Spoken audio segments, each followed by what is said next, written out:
El tema que quiero compartir con ustedes tiene como base escritural Ageo capítulo 1. Venga conmigo a el profeta Ageo.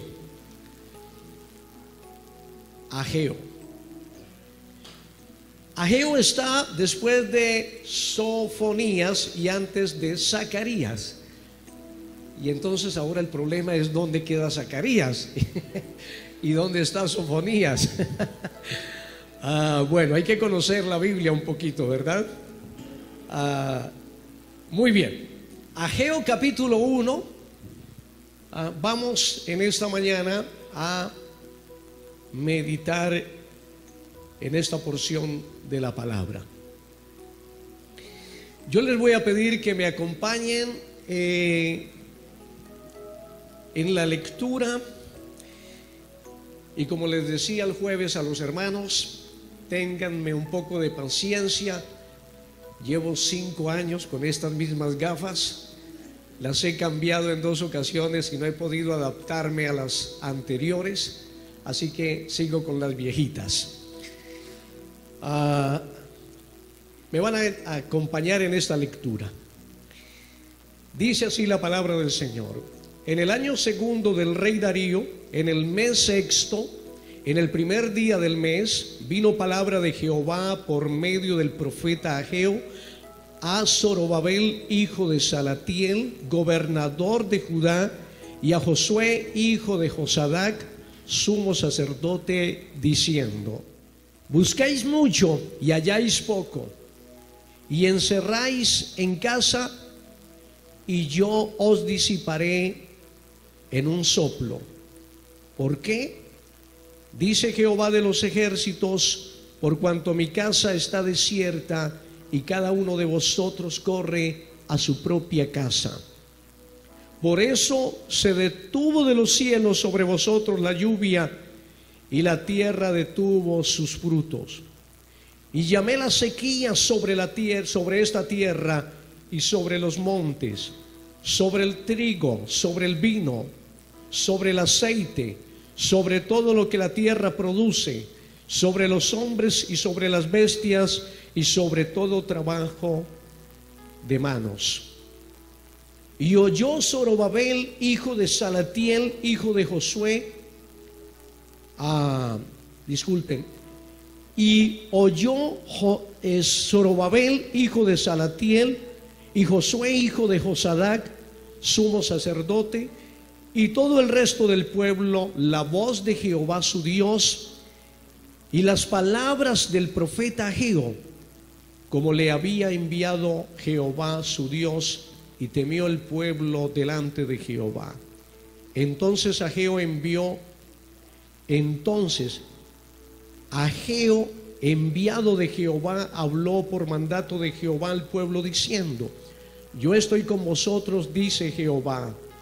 Y despertó Jehová el espíritu de Zorobabel, hijo de Salatiel, gobernador de Judá, y el espíritu de Josué, hijo de Josadac, sumo sacerdote, y el espíritu de todo el resto del pueblo, y vinieron y trabajaron en la casa de Jehová de los ejércitos, su Dios.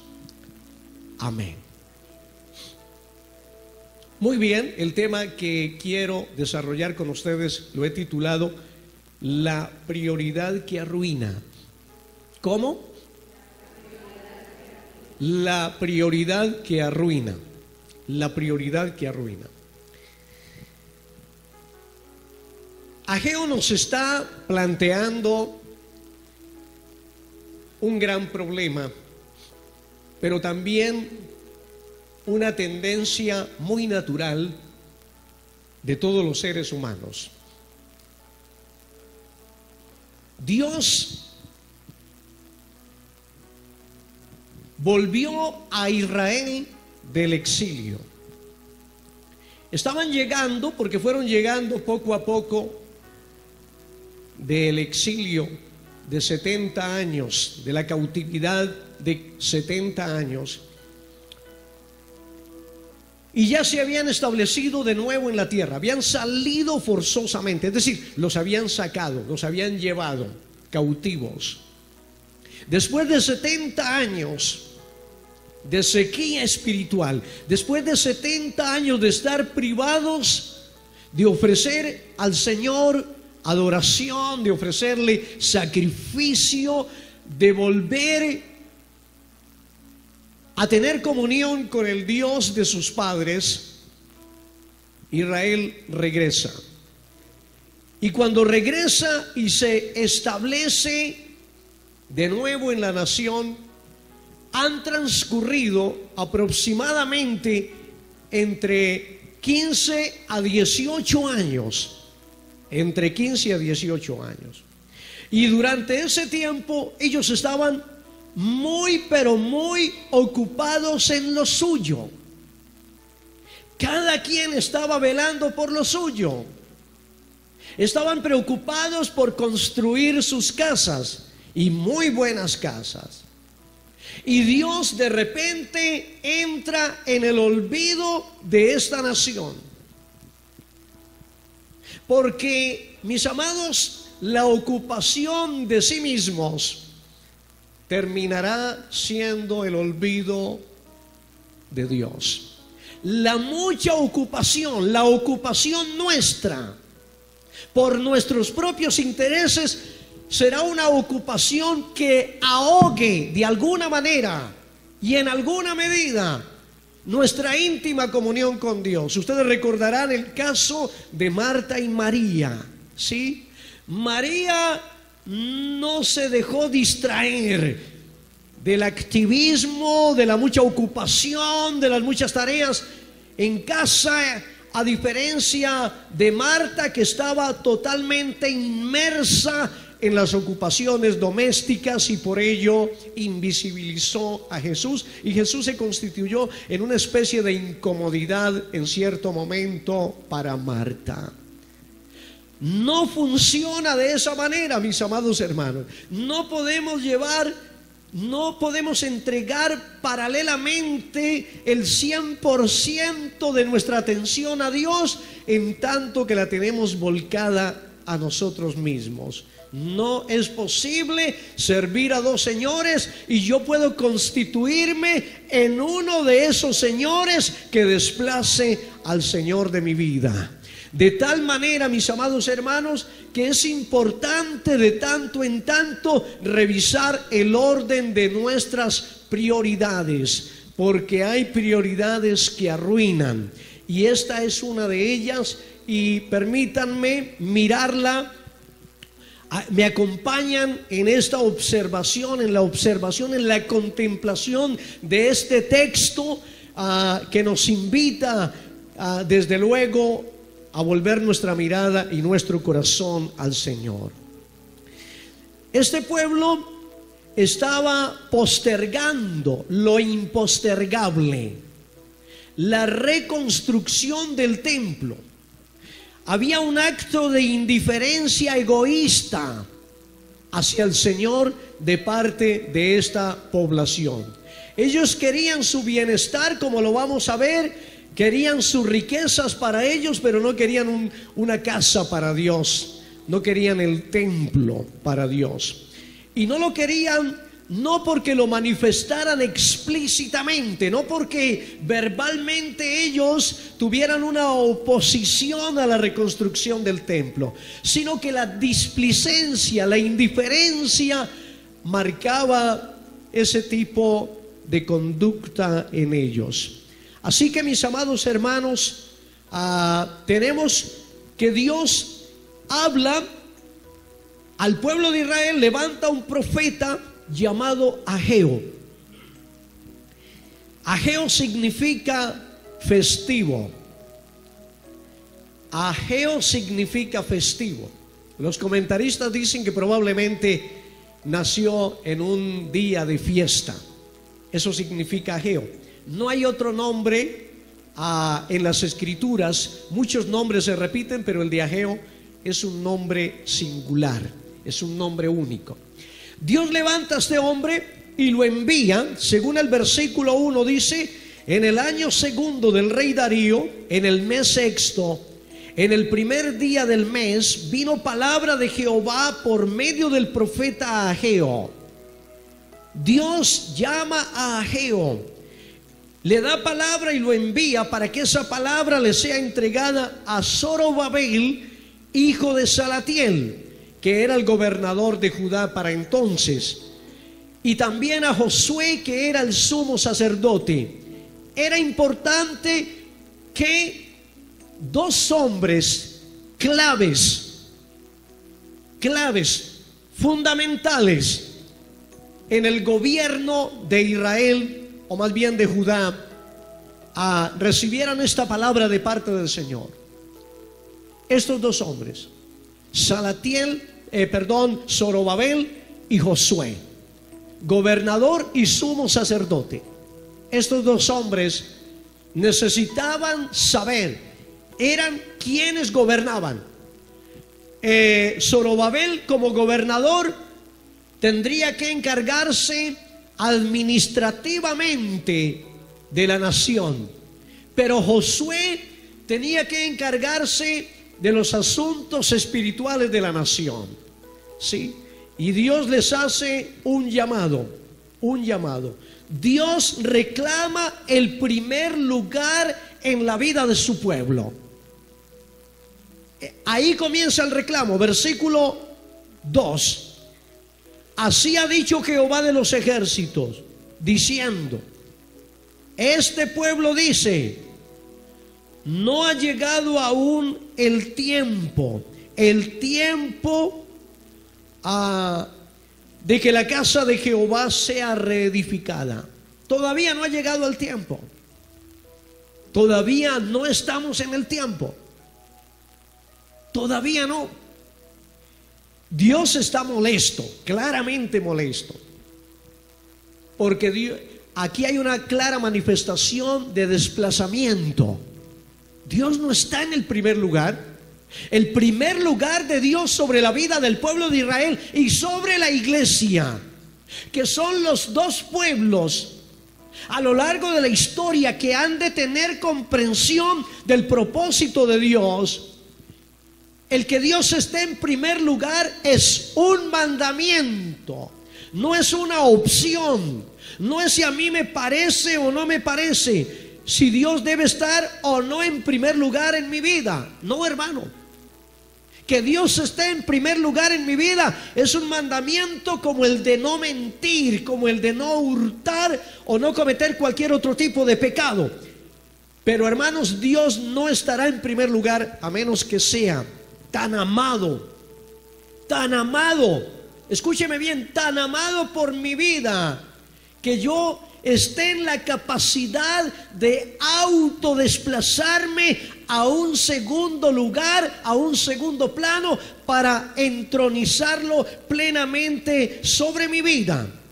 Mira lo que dice Deuteronomio. No se me mueva de allí de Ageo, para que luego no se embolate volviéndolo a buscar. No se me mueva de allí.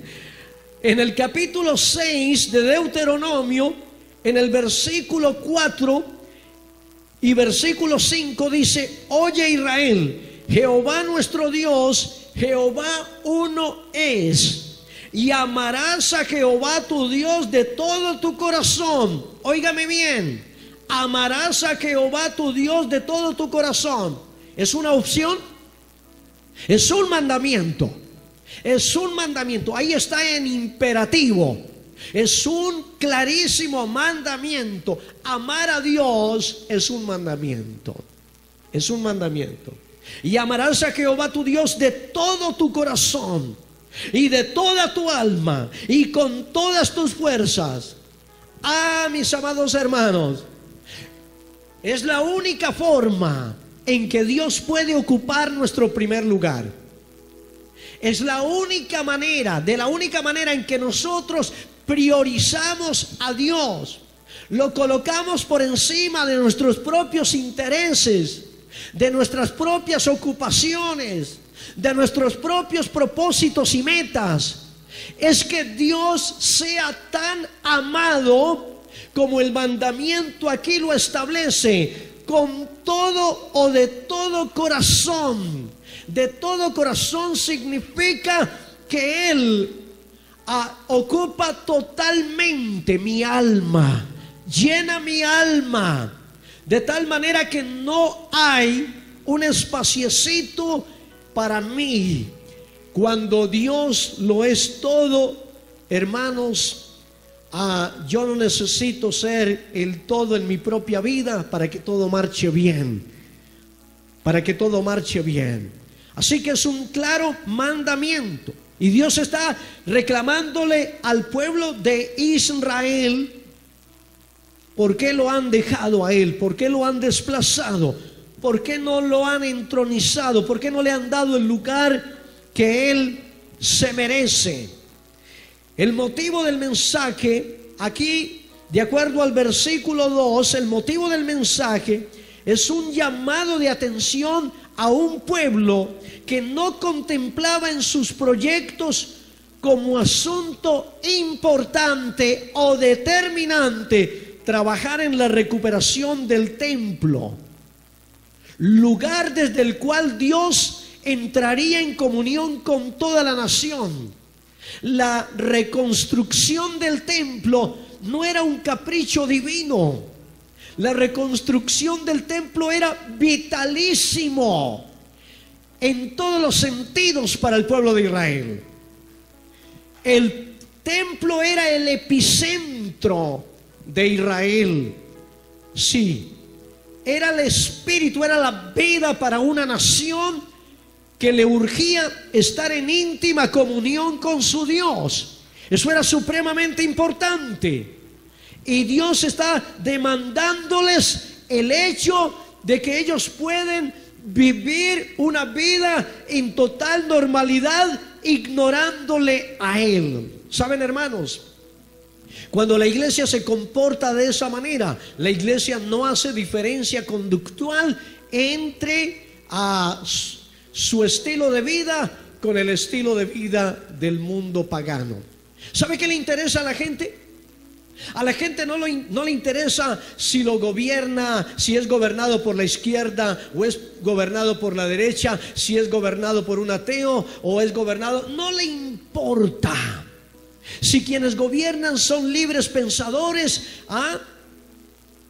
que bajo esa tendencia niegan clara y frontalmente a Dios y establecen leyes que son totalmente antinaturales como las que tenemos ahora, a la gente no le importa. Mire, a la gente no le importa mucho si la ideología de género se establece o no se establece. ¿Sabe qué le importa a la gente? A la gente le importa que su economía marche bien. Si la gente tiene una economía buena, sólida, boyante, a la gente no le importa lo demás. No le importa lo demás. ¿Quién le gobierne? No le importa. ¿Qué principios tiene? No le importa si los tiene, ¿no? ¿Qué valores rigen la nación? No le importa, en tanto su economía sea una economía sólida. Y cuando la iglesia cae en esa trampa, entonces su conducta, su fe también puede desviarse en ese mismo sentido. Oh, mis hermanos, aquí tenemos una nación muy cómoda, trabajando por sí misma, considerando de qué manera su capital económico se robustecía, se hacía fuerte. No importa si Dios entra en el olvido. No importa si Dios entra en el olvido. Entonces, sí tengo que sacrificar algo de mi comunión con Dios, porque esto requiere, o esto más bien facilita alguna condición económica mejor. Pues tenemos mucha gente que claudica sin mucho inconveniente en ese sentido. Así que, le repito, hermanos, Dios le está haciendo un reclamo un llamado de atención. Un fuerte llamado de atención a este pueblo, que no contemplaba, le repito, en sus proyectos como asunto importante trabajar en la recuperación del templo, lugar desde el cual, les digo, o le repito, Dios entraría en comunión con toda la nación. Para comprometerse con la reconstrucción del templo era necesario invertir tiempo y recursos. Y tal parece que el pueblo no estaba muy dispuesto. Había que invertir tiempo, había que invertir recursos económicos y todo indicaba que no había tal disposición para este fin. El problema aquí no es que no lo haremos. El asunto no es no lo vamos a hacer. Es más bien la actitud de no importa cuándo. En algún momento lo haremos, pero no será ahora. No será ahora. Esa era la actitud de este pueblo. Tengamos bien claro que el asunto no es sobre una estructura física. No era sobre una estructura física. Es lo que esa estructura representaba. No es que caprichosamente Dios quiso que se reconstruyera el templo porque, bueno, el pueblo de Israel debía tener un templo como lo tenían los griegos, o como lo tenían los romanos, o como lo tenían cualquier nación. No, hermanos. Es que la vida de Israel estaba en el templo. Era el lugar desde el cual Dios se manifestaba a toda una nación. Ahora, ¿Dios vivía en el templo? Claro que no. Dios no vive en casa hecha de manos, dice la Biblia. Él es tan grande y poderoso que es imposible reducirlo a espacio alguno. La Biblia dice que el cielo es su trono y la tierra el estrado de sus pies, para darnos un indicativo de su magnitud, de su grandeza, de su poderío. Amén, iglesia. Pero era importante que se reconstruyera el templo, porque entonces volvía al sacrificio y volvía el pueblo en comunión con él, y volvía a haber expiación por el pecado. La comunión con Dios iba a restaurarse si había restauración del templo. No era posible que el pueblo de Israel volviera a armonizar con su Señor, a intimar con su Señor, a menos que el templo fuera reconstruido, porque esto representaba nuevamente convocar a Dios a sus vidas, a esta nación. Ahora, hermanos, déjenme le digo lo siguiente: si lo que es importante para Dios no es importante para mí, ¿por qué ha de ser o por qué he de esperar que lo que es importante para mí sea importante para Dios? Se lo repito: si lo que es importante para Dios no es importante para mí, ¿por qué he de esperar que lo que es importante para mí sea importante para Dios? Hay muchas cosas nuestras que deseamos que sean importantes para Dios. Queremos que muchas cosas nuestras sean de importancia para Dios. Pero lo que es importante para Dios no está constituyendo importancia para mí. Oh, mis hermanos, no nos engañemos. No nos engañemos. No nos engañemos. El que no establece prioridad con Dios aún recibe mucho inmerecidamente, pero no espere. No espere que Dios haga de lo suyo lo primero cuando Él está marginado, cuando Él está a distancia de su vida. No nos engañemos, hermanos. No nos engañemos. Usted quiere que Dios se interese, o más bien Dios esté al control de todo aquello que representa sus intereses. Entonces invierta el orden.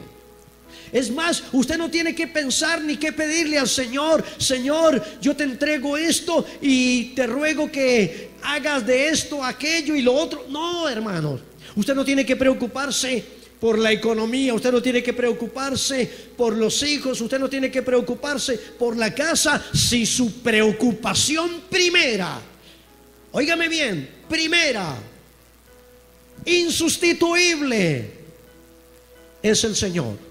Si el Señor está en su primer lugar, significa que usted tiene una vida de íntima relación con Él. Significa que desde que usted se despierta, entra en relación con Dios. Entonces yo le puedo asegurar que despreocuparse de lo demás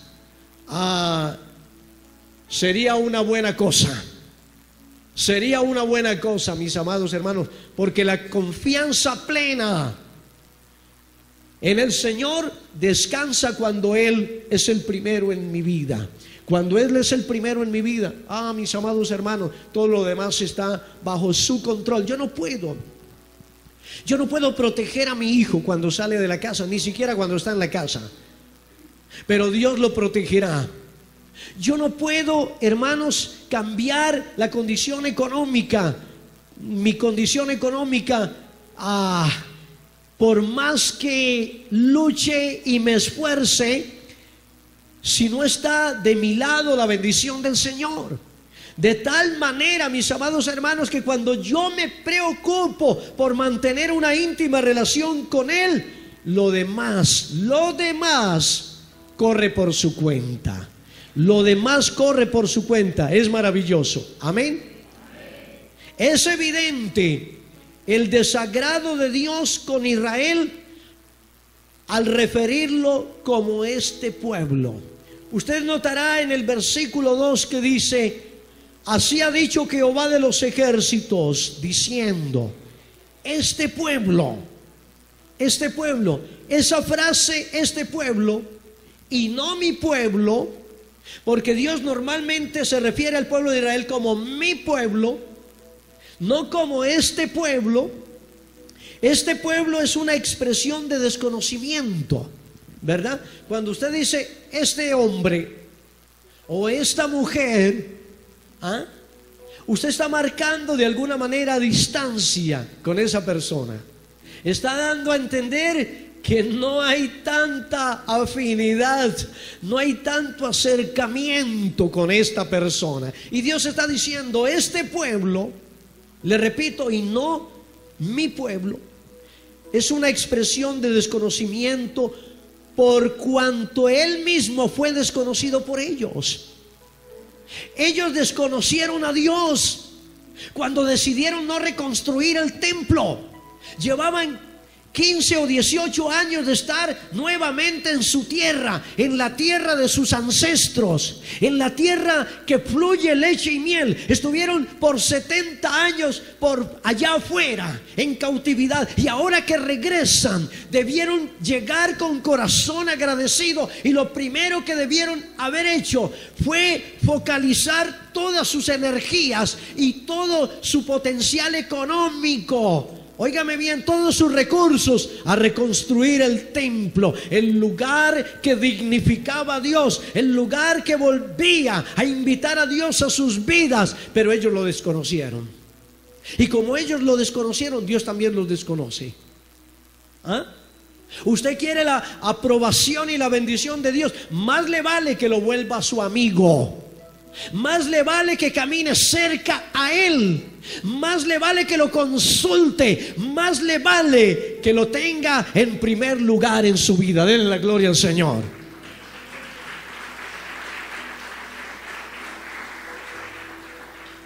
El tiempo que ellos le niegan a Dios, se lo reclama con una pregunta. Versículo 4. Venga conmigo al versículo 4. ¿Es para vosotros tiempo, para vosotros de habitar en vuestras casas artesonadas? Y esta casa está desierta. ¿Es tiempo? Dios les está diciendo, es tiempo que ustedes habiten en casas artesonadas. ¿Qué significa la palabra artesonar?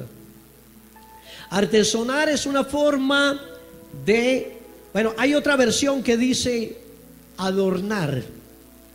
Es tiempo de habitar en vuestras casas adornadas o adornar vuestras casas. Artesonar tenía que ver con una manera de decoración, una manera de lucir la casa, particularmente el techado. Sí. Entonces, una forma de colocarlo tan bonito que la persona al entrar pudiera decir: oh, wow, qué casa tan bonita. Generaba impresión. Se artesonaba con madera seleccionada, con cedro.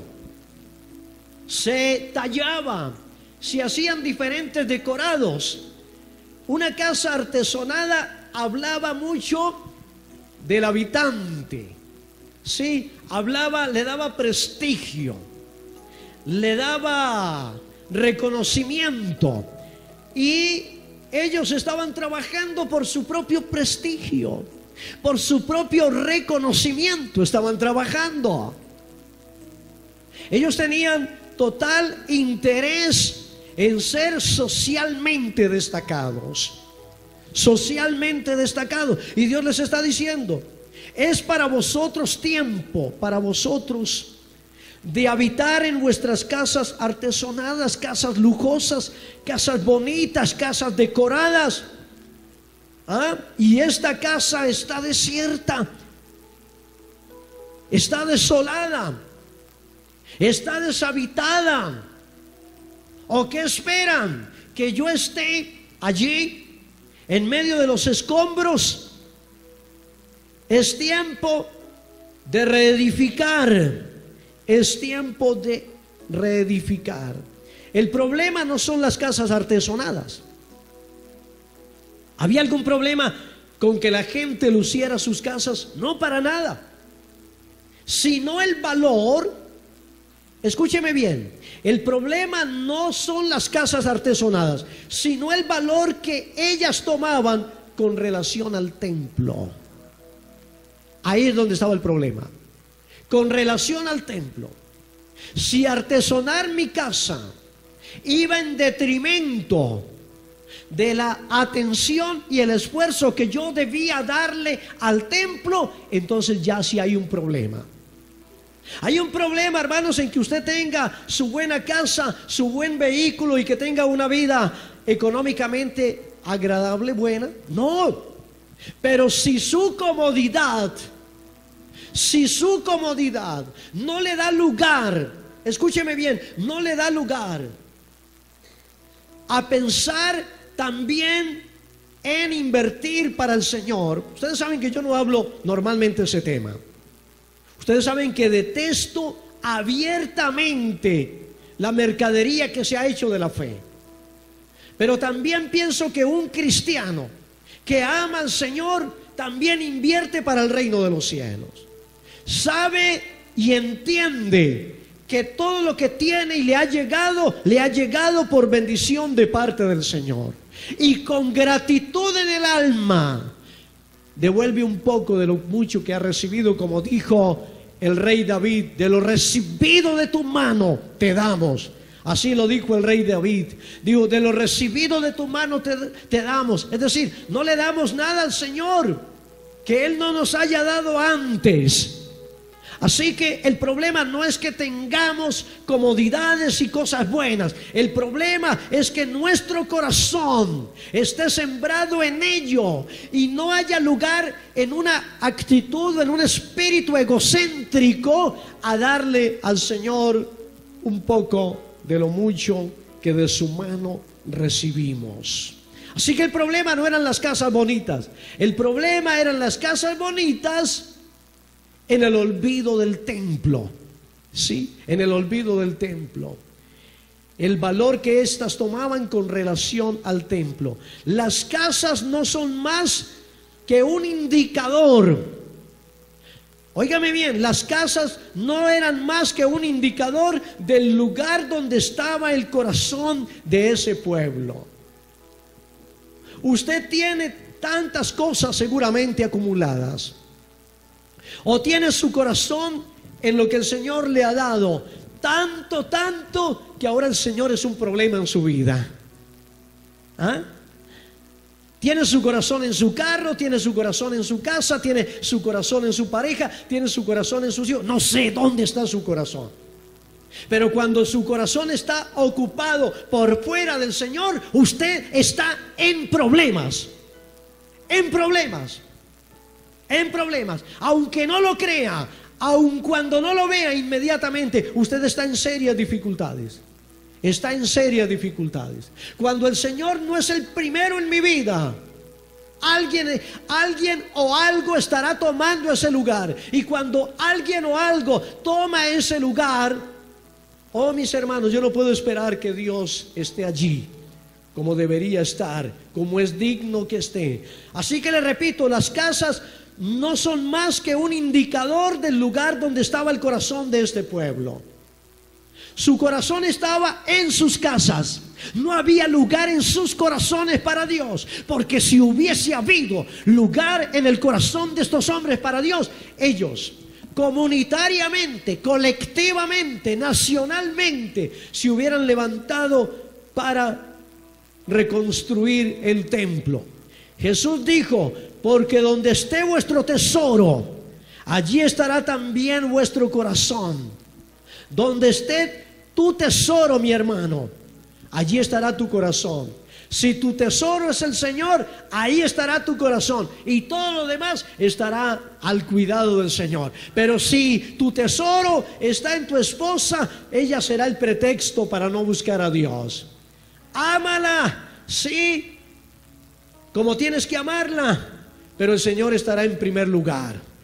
Y cuando el Señor esté en primer lugar, esa esposa estará debidamente atendida, debidamente amada, debidamente protegida. Pero cuando esa mujer es tan amada por ese hombre y ninguno de los dos, ni ella ni él, le están dando el lugar a Dios que le deben dar, entonces los dos están desprotegidos y están en problemas. No, cuando se le da el lugar a Dios que se le debe dar, todo lo demás en casa está en debido orden. Amén, iglesia. Allí donde esté tu tesoro, también estará tu corazón, dice la palabra. Oh, mis amados hermanos, somos dados a lo de valor pasajero. Somos muy dados a lo de valor pasajero. El bienestar es el ideal de todo ser humano. Es el ideal de todo ser humano. Y claro que es perfecto, es válido. Yo no le digo en esta mañana que no es válido que usted busque su bienestar, porque si yo le dijera lo contrario, estaría negando una sana teología. ¿Ah? Las Escrituras claramente revelan que Dios está interesado en nuestro bienestar. Por supuesto que está interesado en nuestro bienestar. El problema no es ese, desde luego. Las riquezas sin Dios son un gran problema. Las riquezas son como el agua salada. Entre más se bebe, más sed produce. La casa y todo lo que ella relaciona es de valor temporal, pero lo que representa el templo es de valor eterno. El templo me conecta con Dios de acuerdo a esta perspectiva bíblica del Antiguo Testamento, y la casa con mis propios intereses. La casa me somete a la esclavitud y al cuidado de tener que administrarla constantemente, en tanto que la comunión con Dios me libera de todo yugo de opresión. Quizá busquemos reconocimiento por lo que tenemos y no por lo que somos. Y para esto el dinero sí juega un papel predeterminado, o preponderante más bien. MacArthur dice lo siguiente: creo que es algo decepcionante y horrible que muchos cristianos, por el afán de hacer riqueza, de gloria y de fama, ya no estén dispuestos a ser la escoria de este mundo. La Biblia dice que por eso, por haber sido la escoria del mundo, fue que hallamos gracia delante de Dios, porque fuimos pobres en espíritu. Pobres en espíritu, y eso nos da una bienaventuranza. Mira lo que dice Primera de Corintios capítulo 4, versículo 13 y 14, dice: nos difaman y rogamos, hemos venido a ser hasta ahora como la escoria del mundo y el desecho de todos. Y en el versículo 14 Pablo agrega: no escribo esto para avergonzaros, sino para amonestaros como a hijos de Dios. Mis amados hermanos, sí, no estoy diciendo que entonces no le estoy haciendo una apología a la pobreza,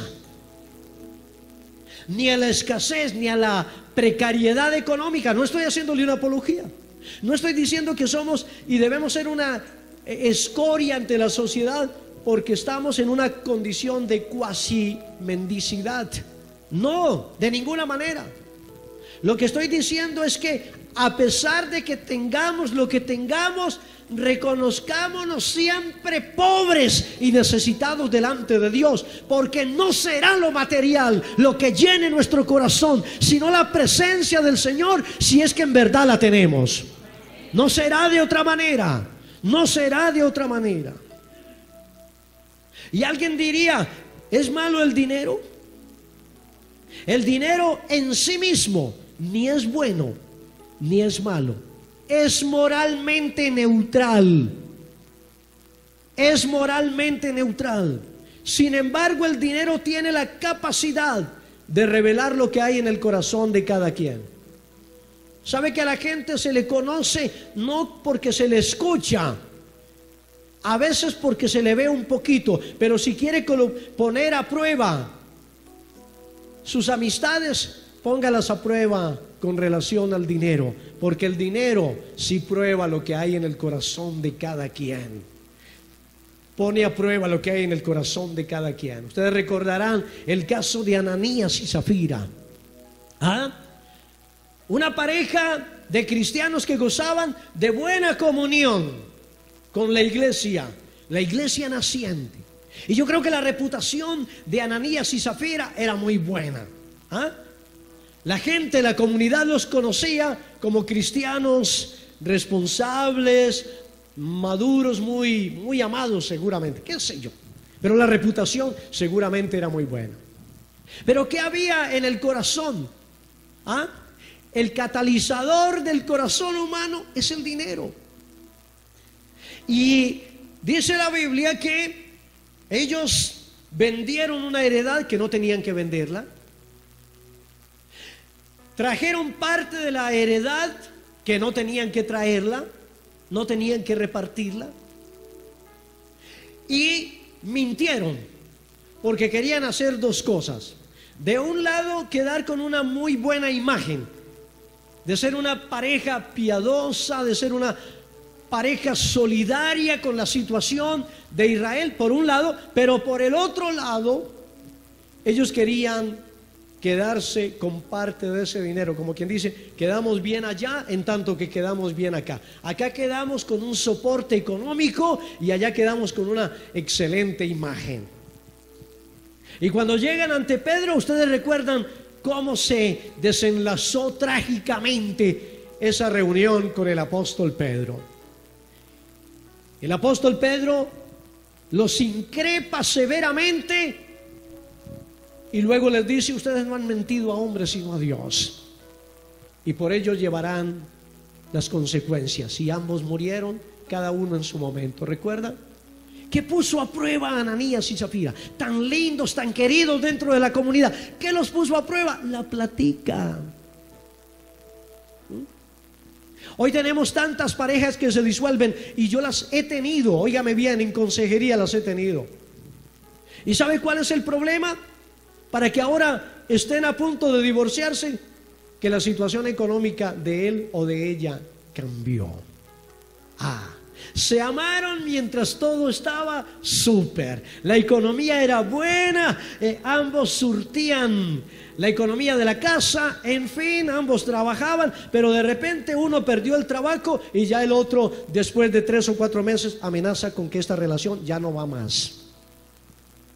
¿Motivo? No, él no está aportando. ¿Motivo? Ella no está aportando. ¡Qué desgracia! Que nos acompañemos solo mientras el billete va con nosotros, pero una vez fracasamos o entramos en una situación difícil económica, hasta ahí tuvimos lealtad o tuvimos compañía o tuvimos esa persona con nosotros. ¡Qué desgracia! ¡Qué desgracia!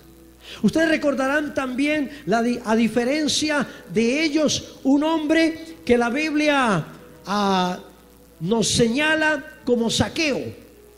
¿Recuerdan el caso de Zaqueo? Nos dice la Biblia que Zaqueo era un publicano, a diferencia de Zafira, de Ananías y Zafira, a diferencia de Ananías y Zafira, que eran religiosamente aprobados por la comunidad. Zaqueo era un hombre reprobado socialmente. Lucas capítulo 19 versículo 8 dice así: entonces Zaqueo, puesto en pie, dijo al Señor. Estaba conmovido, estaba emocionado en su alma, en su corazón. Estaba comprometido con este Señor que acababa de conocer, llamado Jesús. Y por eso él se coloca de pie y le dice al Señor: he aquí, Señor, la mitad de mis bienes doy a los pobres, y si en algo he defraudado a alguno, se lo devuelvo cuadruplicado. Señor, estoy dispuesto a reparar. Ese es el verdadero arrepentimiento. ¿Sí? Hoy se habla de las negociaciones de paz, pero los victimarios no quieren reparar. Aquí tenemos a alguien compungido de alma y de espíritu que dice: yo quiero reparar. Soy consciente, mi conciencia me dice que he defraudado, que he engañado, que he lastimado, que he robado. Yo quiero devolver, Señor, yo quiero devolver. Señor, quiero colocarte en primer lugar, porque cuando Dios está en primer lugar, todo lo demás sombrea, todo lo demás palidece, todo lo demás queda allá. Eso es lo maravilloso de colocar al Señor en primer lugar. Todo lo demás queda allá. Y cuando todo queda allá, el Señor cuida de lo que queda allá. Ya mi hijo no es lo primero, pero Dios cuida de él porque yo he colocado al Señor como primero. Ya en mi negocio no es lo primero, pero como yo he colocado al Señor en el primer lugar en mi vida, Él cuidará de mi negocio. Y así sucesivamente, todo lo demás queda al cuidado del Señor, bajo la cobertura del Señor, cuando Él es el primero en mi vida. Esto es una maravilla, mis amados hermanos, es una maravilla. Mira lo que dice Pablo escribiendo a Timoteo. Lo que Pablo dice escribiendo a Timoteo.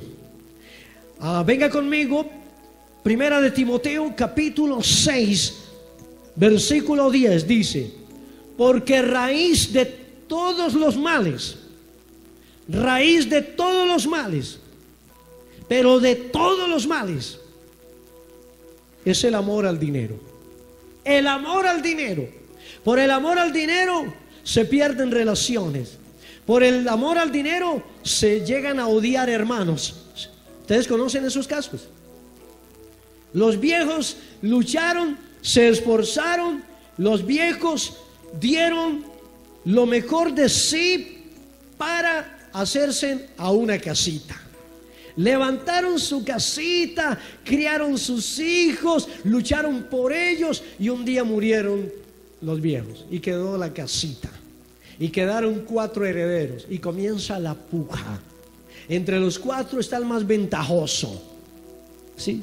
Entonces por el amor al dinero se rompe, y una familia que pudo haber sido unida y bonita quedó totalmente separada, dividida. ¿Sí? Las parejas se aman en tanto la economía se surte por igual, pero cuando ya hay un desnivel en una de las partes, comienza la puja dentro de la relación. Y el día que se van a separar por algún motivo, ahí sí que entran en puja. Cada uno dice qué se va a llevar. Yo me llevo el televisor, no, yo me llevo la nevera, yo me llevo, y comienza como una rapiña, porque el dinero, el amor al dinero es principio de todo mal. Dice aquí claramente, dice, porque raíz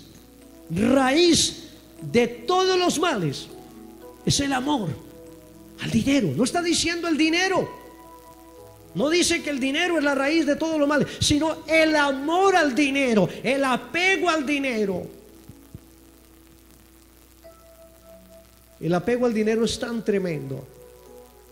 Yo conocí en Tuluá un sicario con el cual compartíamos de tanto en tanto, y le hablaba del Señor cuando pastoreé en Tuluá. Este fue un muchacho que conoció al Señor cuando era niño y se apartó cuando fue joven y entró al mundo del sicariato. Y me lo dijo quebrantado, no sé qué tan sincero fue, pero me lo dijo con lágrimas. Me dijo: mire, yo he caído tan bajo en esto que cuando estoy sin dinero, yo puedo ejecutar un caso por cualquier cosa. Por 50,000 pesos he hecho la vuelta. El amor al dinero cega las vidas, rompe relaciones, establece odios y distancias entre las personas, hace 1000 cosas. El amor al dinero. El amor al dinero. Pero mire lo que sigue diciendo allí la palabra: el cual codiciando algunos se extraviaron de la fe. Eso es lo trágico. Se extraviaron de la fe y fueron traspasados de muchos dolores. De muchos dolores. Pero mire lo que dice en el versículo 6, ahí mismo en ese mismo capítulo. Versículo 6 dice: pero gran ganancia es la piedad acompañada de contentamiento. La piedad, gran ganancia es ser piadosos, porque nada hemos traído a este mundo y sin duda nada podremos sacar. Así que teniendo sustento y abrigo, estemos contentos con esto, porque los que quieren enriquecerse caen en tentación y lazo y en muchas codicias necias y dañosas, que hunden a los hombres en destrucción y perdición. Mis amados hermanos, que el Señor guarde nuestro corazón y que el Señor nos ayude a vivir para Él y a establecerlo a Él en primer lugar. En primer lugar. Cierre conmigo sus ojos. Ahí nos queda más de esta palabra de Ageo. Apenas comenzamos a estudiar Ageo. Padre bueno, gracias